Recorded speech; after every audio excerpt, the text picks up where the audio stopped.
Tima. Asta aramiti monet inta arti akkam nan jette beekta qorataan obbaleettii isaan dhungata isinis yoo obbaleettii taatan wal dhungadhaa jette achumaan hin sayyuu kun akkanatti hin ta'adha. Astaghfirullah dhiisera deebi'uun fadhu wanticha obboleettummaan siina fa'aatiin attaaruurra wallaahi obboleettummaan siisaa maayaa boo'ee barbaadde. Kuno kanaan booda obboleettummaa siin beekuun si dhabuurra wanti sinaa caaluun jiru obbolummaan siin hafa yoo si dabbarite an sin dabbaru hedheetuman godhe malee. Ani kobar ilaamu fakkeenya ani dirqamaan nama hidhuun jaaladhu dhiiratti illee qubaraasuun jaaladhu kabaja keessi eeguun barbaada atis immoo akka kabaja koonaa eegduun barbaada dhugaa dubbachuudhaaf. Tole lubbu. Amma dura jechuudha wallahi gizee qorataan akkas jedhu yeelee tana si jalaa dibsadha achi jalaa deema malitti akka deebisee fi hin beeku isin immoo wal jalaa qabdanii isaayyuu akka carraa waraabanii nama meeqa waraabee natti erge bakka isaan. Way wallahi dogongoreen jira obboleettii kedhuun gaddeessu mooneettu mana diiguu ga'ee monetiin ofirraan dhowwa kana booda moneetti mana diiguu barbaadee ture moneeti kan dhugatu. Isa sana moneetitti ergi irkiste moneetiin nan gaafadha inni wayi. Moneeti gaafadhu wallahi isiin dhungatu naan jette. Jaarsa kootiif jaartii obboleessa kooti akka wal dhungatan maal isiin gooteef nin gaafadhan dhiisuuni moneetii.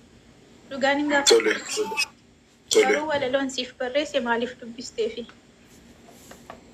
Lubbuko ati minitorkin dhagaamuu dideennaani bara akkana jettee naan jettee turte warri koon jedheen bara. Simboonuu kiyya mar'aan. Simboonuu barbaadeetu malee hin tunaa miti. Balleesseera shi lubbuu. Natti hin baru.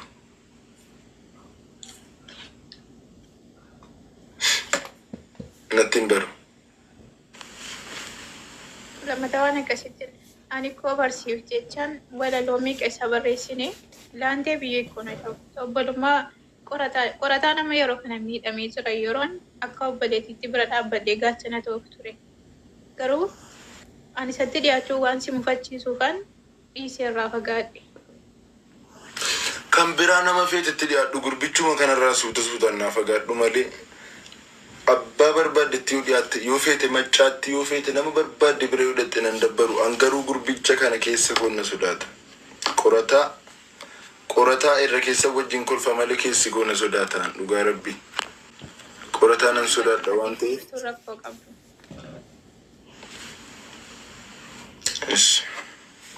Biftuu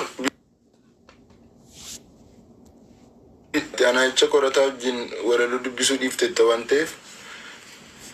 Biftuu koo doktoriin arraan booda waliin beeku yoo ati si dabbaru ta'e.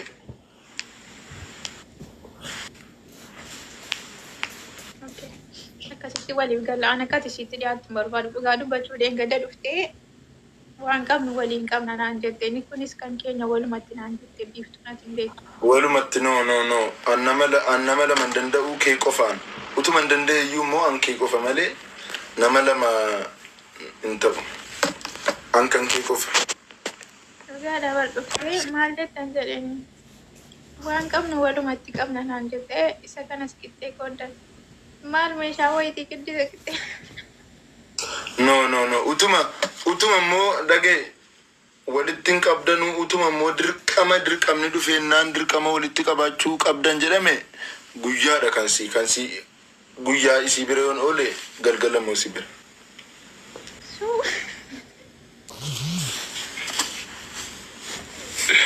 Isiin obboleettii lamaan qal'adhe lubbuu.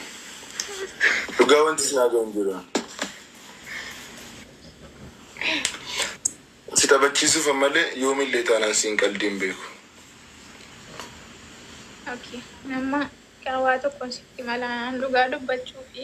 Ishi wanta uffadhu kottu ka'i. Nama jaalladhu. Isa mataatti kaatanii sana kaadhu kottu ka'i. Yeroo sana baay'ee bareeddaa. Isa mataatti kaatanu sana kaadhu kottu. Jira?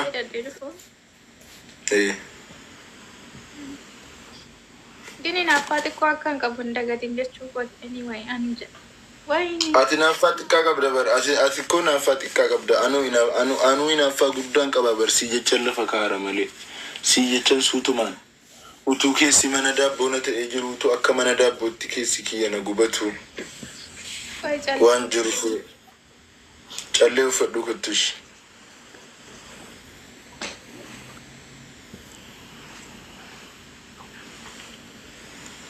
Guys, walaloo qorataadha jedhu sana naa waraabdiniittu.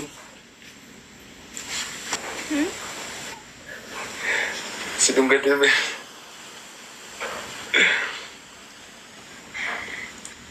Ya Rabbi Rabbi manna fokkisiise. Wallahi Rabbi manna salphise.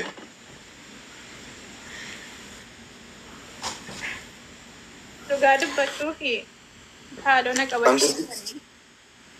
Inni leen haaloo gaddaa kaffalatti haaloo keessanidha. Kalaas lama. Eshi bakka kanaan booda anis obbolummaadhaan biiftuun dhungadhu. Atis obbolummaadhaan qorataan akkasin dhungannesh. Kana naaf godhi.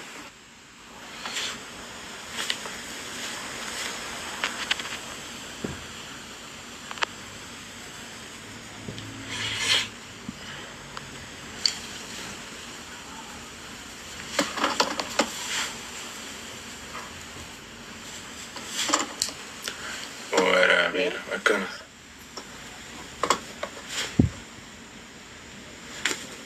Maashoo makkaa fakkaata bari yeroo kanatti intanaa kana uffatte.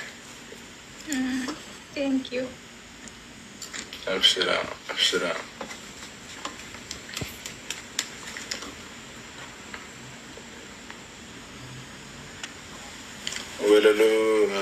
Walaloo naa edika lubbu. Walaloo naan barreessini. Walaloo. Naan barreessini. Hin argine isaan Facebook irratti maxxanse. Argeera baay'een jaalladhe. Suuraan teekoo naa hin ibse. Bexaam aመሰግናለሁ ገለተውኝ ገለተው አንዱዋይ haadha kiyyaa kan qabu kanan bare gaafan si barbarirraa jalqabeetti. Thank you galatoo.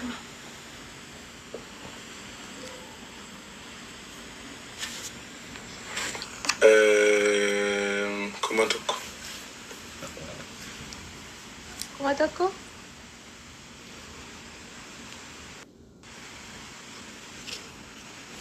Guys, Taappiidhaan kuma tokkoon takka of baru jenneeti. Xiqqoo of baru.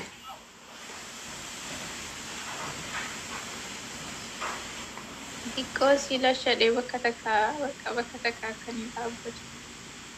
Jechuun biiftuun jaallata dhugaa dubbachuuf baay'ee tokko jaallata. Garuu seeftii siin eeguuf yeroo baay'ee rakkoo qaba jechuu bakka.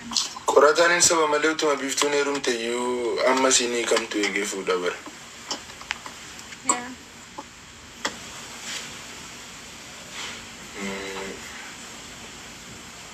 So,